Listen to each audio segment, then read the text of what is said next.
Australia has been, for me, a market that we are investing in an unbelievable way. The International Monetary Fund has Australia growing and outgrowing most major economies of the world. In fact, they're outgrowing the US, UK, Canada, and you're double the growth rate of Germany, Italy, and France. If you look at your adoption rate of technology, you're one of the greatest economies in the world at adopting and embracing change.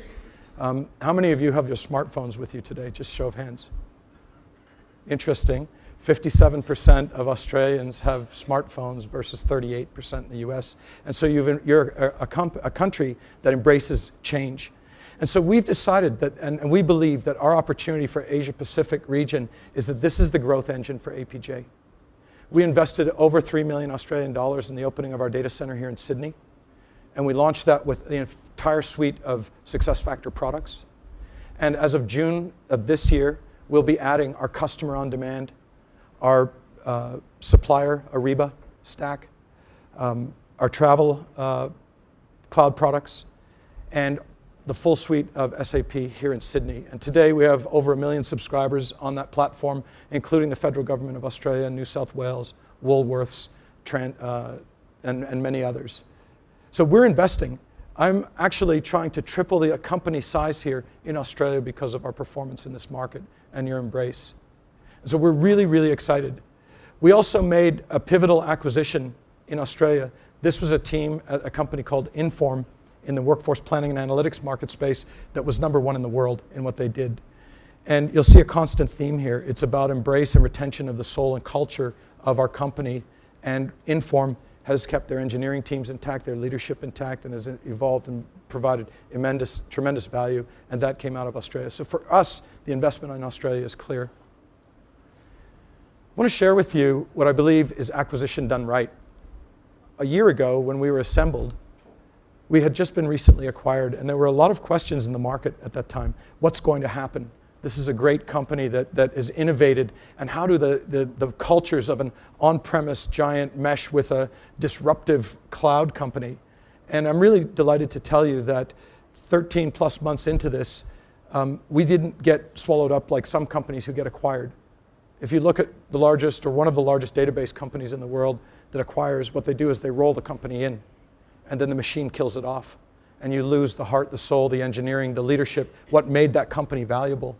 And so we've been running autonomously, reporting into the board, but with tremendous synergies that I'm going to talk about in a minute.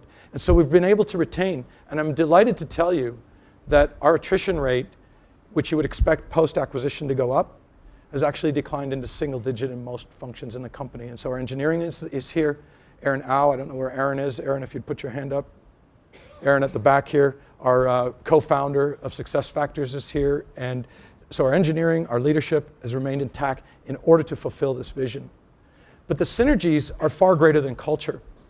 Could you imagine our delight in the acquisition when it turned out that who was acquiring us is running more than 86% of the Global 500 and 98% of the top brands.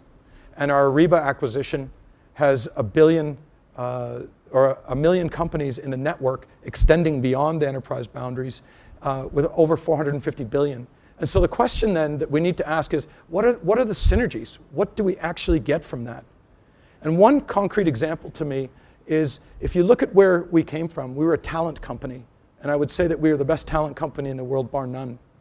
But what we were missing, and what is really hard to build, is core HR in the cloud. And so how do you undertake something that's mission critical, once in a decade, with context and content that's required to build those applications? We immediately moved over 1,000 engineers across from our on-premise product set. They've been building products to an install base of 35,000 customers and 50 million subscribers. And the other areas of synergies have been around process, because this market, as you'll see, is not just about siloed applications. It's about a horizontal interconnect end-to-end against a recruit-to-retire process. So process, and those concentrations also lend themselves to verticalization and industry focus with specific content, which you'll see.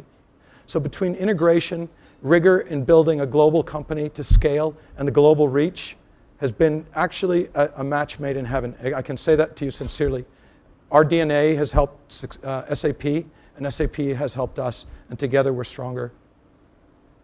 One of the things, as I go around the world though, that everybody seems to be struggling with is the accelerating rate of change in our business. Whether it's business model, whether it's line of business enablement, whether it's the fact that this year alone 30% of CIOs have turned over, and that the status quo is no longer viable. And if you don't manage change, the consequences are severe. 50% of the Fortune 500 has dropped off in the last 12 years. In fact, 30% in the last 7 years alone. And the FTSE, founded in 1984, of the original 100, only 4 exist. And so, if you don't react because you're slow, when you're slow, slow kills companies fast. So the question is, how do I evolve for this level of agility that's required in this market? And so we've, at SAP, assembled a cloud portfolio end to end. And I want to share with you, and then we'll go deeper into the HR construct, that is designed to address that agility. And it starts with the HANA platform, where we have application development, integration, in-memory database, and foundation to build applications. But 2 things you may not have seen or heard is we most recently announced our private cloud for managed service. So if you want to migrate on-premise applications and take the hardware cost and the maintenance from behind your firewall into the cloud, we've announced our managed cloud offering, which is available here. And if you look at the cloud today, no company, no matter how fast you innovate, can ever anticipate all of the white space applications or connective tissue between the apps. So we have to evangelize a development community, and we've done that through a cloud marketplace, and today there's more than 500 applications there. So whether you're a partner building apps, whether you're building applications within your corporation, or you're leveraging our apps, it helps fill in the connective tissue between our line of business applications that we have. And of course, people is SuccessFactor, customer, money, Ariba, and we've wrapped that in social, extended it beyond the enterprise, and this is the vision of our cloud go-to-market. And it's taken a while to put clarity behind this and to put the engineering and make it work, but I think we're at that point. Let's double-click a little bit on SuccessFactors. One of the major issues in this market is the demographics and the changing workforce. And I call them 2 things. We have a talent shortage or a talent gap, and we have an experience gap. The way we work in those individuals that are coming into our organizations is fundamentally different. And decision making is different. The data that's required and the speed and who's involved. 1 year ago, the average number of applications we sold was 1.4 across the entire portfolio. Today, the average number of applications we sell is close to 5. And so with that comes the CFO, the CEO, the CIO, the CHRO, and line of business. And so the way we decide and make change has changed fundamentally in terms of decision making.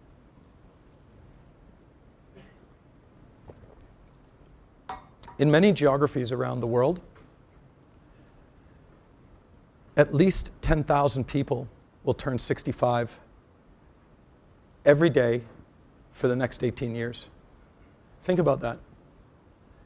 You can't find enough employees to replace that loss. And that loss is not only around talent, it's around experience. And by 2014, 47% of the workforce will be born after 1980. Think about the implications of this. You've got global companies, you've got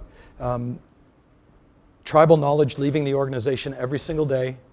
Where are you capturing that, and how are you filling that skills gap?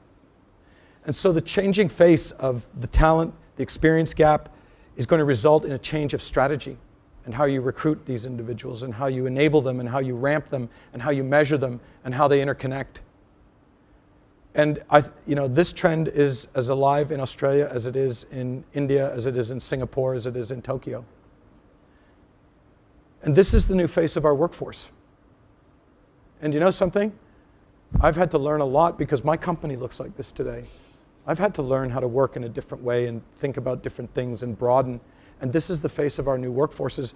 And they use apps that in a way that we never contemplated. And the apps that are inside our companies weren't built with the way that these individuals in this community work. And 47% of them are here next year.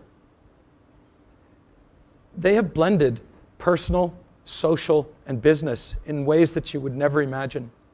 And we think that when we hire individuals, that we're hiring them. Absolutely not. They're choosing us. And you know where they're going? They're going to applications. How many of you have heard of Glassdoor? They're going to applications like Glassdoor, which is an inside look at a company. Is the company culture the way it's represented? What is the leadership like? What is the interview process like? How was the interviewer? What questions can I expect? And so between the social fabric, applications like Glassdoor, and all of the network connections that we have, these new generation of people that we're hiring are coming in and choosing us, not us choosing them. Think about the resume. The resume is going to change. It's going to be a composite resume. It's going to be LinkedIn, which is what I want the world to think I am.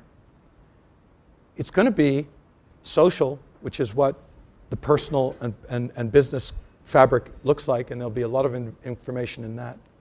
It's going to be, as 360-degree reviews, particularly in the service industry, expand beyond the functional boundaries of a company.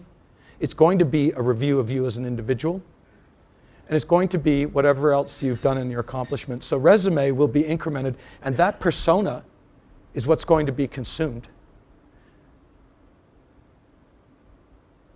These applications work differently. The entire world has gone to completely intuitive, easy, pick it up, use it, swipe and pinch. And it has to not incorporate video and social as an afterthought. These applications need to speak in this way natively. And if you think of every process that we've historically been running within our organizations now having to be extended, and they're being extended not just for ease of use, they're being extended for speed. There's a retailer in Tokyo that I visited recently who, like most retailers, has spot labor requirements that are difficult to fill. Think peak holiday seasons. And if they were to acquire the talent necessary to scale their business in the traditional way, apply online, include your resume, they'd never fill, and they hadn't been fulfilling their headcount. So what they did was really unique. They took their smartphone, they put a QR code, and what they found out was that the people that shopped in those stores actually worked in those stores. There was a direct correlation. And so if you're in the store shopping and you see higher work available, you can take a QR code snapshot, you can blend your LinkedIn in, you can add your resume if you have it. It SMSs the in-store manager, and while you're in the store, they can have a look at the credentials and say, I'm going to move now. I want to meet this individual right here, right now. And they collapsed everything from a 2-3 week process from application, vetting, and then onboarding to instantaneous. And it's a way that companies are evolving in this market to extend their thinking beyond traditional boundaries. The data sets that we have, it's not that we know all the data that we want. We can get that through Google and through Baidu and all of the commercial search engines. It's actually, we know where you are. Think about the implications to the labor market of where you are. All of these capabilities are blending, and they're here today. And how we consume information is personalized. If we're put into rigid constructs of systems that were built versus being able to create a composite application of how you want to consume information and how you want to publish and how you want to personalize, we never unlock that creative capability of the individual. They're stuck in a very rigid box. And this new set of applications that this community is demanding is far more fluid, far more open, and far more personalized. And the context is not just consumption, it's publication. Because how do you bridge that gap, that experience gap? You need to draw upon the experienced people in your organization to distribute the right information to the right people, to the right time, against the right strategy. But then if that's the case, and if that's true, why do so many applications look like this? Does that look familiar? I'm looking at nervous laughter out there going, oh yeah, that's what I do every day. That's what I do every day. Dmitry Krakovsky is our brilliant Russian scientist who runs our global products. And He actually is interesting because he has not only come from running major enterprises in our global strategy, he's also from a consumer background with Yahoo. So if you want to see the blending of this mission-critical enterprise infrastructure with a new way of working, I think you'll be really, really pleased to see his product vision delivered, and he's going to deliver that demo after the break this morning across our entire product portfolio.